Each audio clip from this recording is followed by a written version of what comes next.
Hi my foreign friend, it's Rusich. Today I want to tell you the truth that in Russia LGBTQ person put in prison. I want to start with Russian Empire and USSR. In the Russian Empire, gays were forbidden. In the 1845, Russian Tsar Nicholas I introduced general criminal liability for sodomy, which implies deprivation of all rights and status, as well as exile to Siberia for 4 to 5 years. In the USSR, after the October Revolution, sexual revolution took place in the country.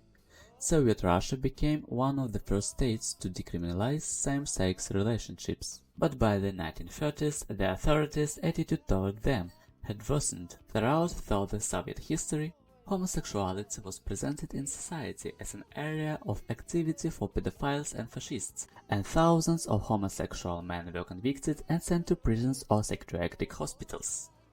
Female homosexuality was not legally forbidden in the Soviet Union, but lesbians were subjected to punitive psychiatric methods, usually forced inpatient treatment. Sometimes sexual orientation was understood not as sexuality, but as gender. If a person's sexual desire is directed towards the same gender, it means that the person is living in the wrong gender. This is what Soviet medics thought. Accordingly, they offered sex correction surgeries as a treatment. The world's first successful complete sex reassignment surgery took place in the USSR in the early 70s. With the collapse of the Soviet Union, LGBTQ rights organizations and LGBTQ communities became active in Russia's major cities, but even after several decades, most Russians have anti-LGBTQ attitudes. In 1993, Russia decriminalized the persecution of homosexual men for consensual sexual contact. In 1999, Russia adopted the ICD-10 standards. Thus, homosexuality was depathologized. But following the decriminalization of sodomy on June 3, 1993, attempts to legislate a ban on propaganda of homosexuality in Russia have been made at both federal and regional levels since the 2000s. On June 11, 2013, the State Duma passed a federal law banning propaganda of non-traditional sexual relations among minors. A year later, in the summer of 2013, the All-Russian Public Opinion Research Center reported that the attitude of Russians to homosexuality has become more intolerant, and the supporters' number of the introduction of bans on homosexual propaganda increased to 88%. At the same time, 54% of respondents thought it was necessary to ban same-sex relationships altogether, up to and including criminal liability. A Levada Center poll conducted in 2014 revealed that 76% of Russians support the introduction of fines for propaganda of non-traditional sexual relations. In December 2022, President Vladimir Putin signed a law banning LGBTQ propaganda, pedophilia and sex change in Russia for all ages, not just minors.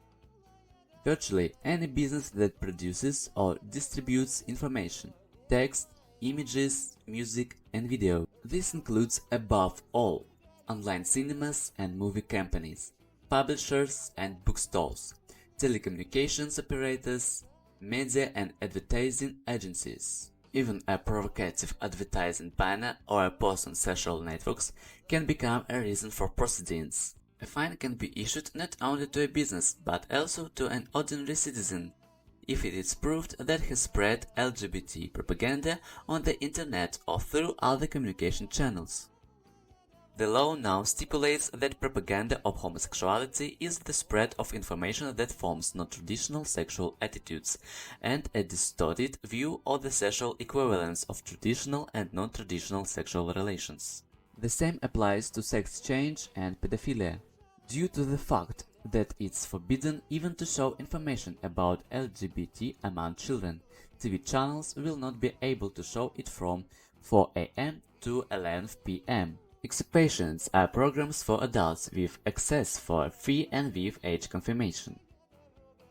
Now citizens can be fined $500 to $1,000 for LGBT propaganda among adults. And if the propaganda was among minors, they can be fined $1,000 to $2,000. The fines for online propaganda are even higher. For business, the alternative to a fine of $8,000 to $50,000 depending on the offense is suspension of operations for up to 19 days. In August this year, Moscow detained transgender blogger Andrei Petrov, who faces punishment for LGBT propaganda. The media reported that transgender blogger Andrei Petrov was detained at Moscow's Domodedovo airport. Earlier today, the blogger said he was returning to Moscow and said he would be in touch in the evening. Later it became known that Petrov is under arrest in a special reception center for almost 2 days. In the coming days there will be a trial to determine his fate. He will choose a measure of restraint and set dates for proceedings on the merits of the cases. Independent investigative journalist Vlad Margarinov writes, "I believe that Petrov is unrepentant and wants to brand himself a victim of a regime by his return." At the end of the story, Andrei Petrov was fined $2,000 for LGBT propaganda. I agree with the law. Why? You can learn in my Telegram channel, because I know that YouTube will not like my opinion. It was Rusich. Goodbye, my foreign friend.